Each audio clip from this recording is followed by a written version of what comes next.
Ang basa ng ating kapalaran ngayon ay maaring tumutukoy sa iyo, o sa ibang tao, na kapareho mo na zodiac sign. Ito ay isang simpleng gabay po lamang. Tanging ang Panginoon lamang ang siyang nakakaalam sa magaganap sa ating buhay. Gawing gabay at libangan lamang. Tagalog Chinese Horoscope December 10, 2023. Year of the Rat.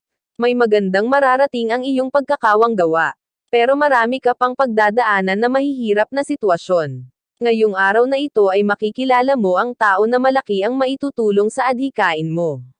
Maswerteng numero, 0.6, 8, 9, 10. Year of the Ox. Hindi ikaw ang tipo ng tao na nagpapadala sa mga sabi-sabi lang. Ikaw yung tipo ng tao na kailangan munang harapan ng matibay na ebidensya dahil kung hindi ay mananatiling may pagdududa sa iyong isipan. Maswerteng numero, 27, 30, 35, 38. Year of the Tiger. Wala kang magagawa sa gagawing desisyon ng iyong asawa tungkol sa mahalagang bagay na may kinalaman sa inyong pamilya. Kahit pa kontra ka rito ay alam mong kabutihan nyo lang din ang iniisip niya. Maswerteng numero, 0.55, 57, 61, 62. Year of the Rabbit.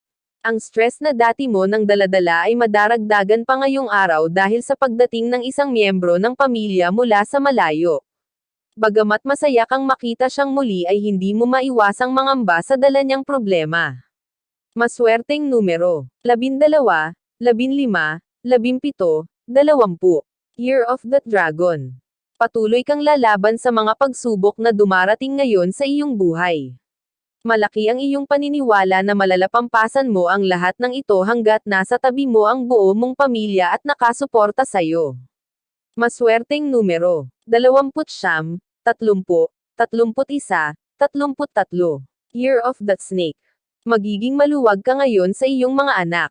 Sa lahat ng tao ay ikaw lang ang tunay na nakakaintindi sa kanilang pinagdadaanan.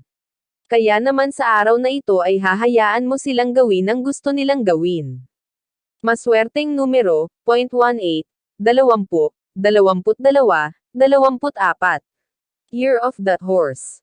Hindi ka takot na humarap sa problema na mag-isa dahil dati mo na itong napagdaanan. Kaya anuman ang harapin mo ngayon at wala ka mang maging katuwang sa paghanap ng solusyon dito ay sigurado kang makakaya mo.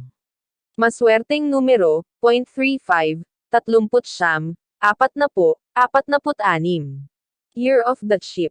Isang pangako ang nakatakda mong tuparin ngayong araw para sa isang mahal sa buhay. Kaya naman kahit papano ay makakaramdam ka ng kasiyahan at kapanatagan sa buong maghapon hanggang sa pagsapit ng gabi. Maswerteng numero, 12, 23, 24, 30. Year of the Monkey. Ikaw yung tipo ng tao na masyadong dinidibdib ang kabiguan pero mabilis ka ring mag-move on dito. Kung gaano ka kabilis masaktan ay ganoon ka rin kabilis makalimot kaya naman kayang-kaya mong humarap sa kahit na anong pagsubok. Maswerteng numero, 0.7, 11, 13. Year of the Rooster. Hindi ka magiging komportable sa araw na ito dahil sa mga salitang bibitawan ng isang taong mahalaga sa'yo. Hindi ka sigurado pero pakiramdam mo ay may laman ang kanyang mga sinasabi at hindi mo gusto ang mensahe nito. Maswerteng numero, 0.4, 6, 17, 19. Year of the Dog. Pansamantala kang magpapatangay sa agos.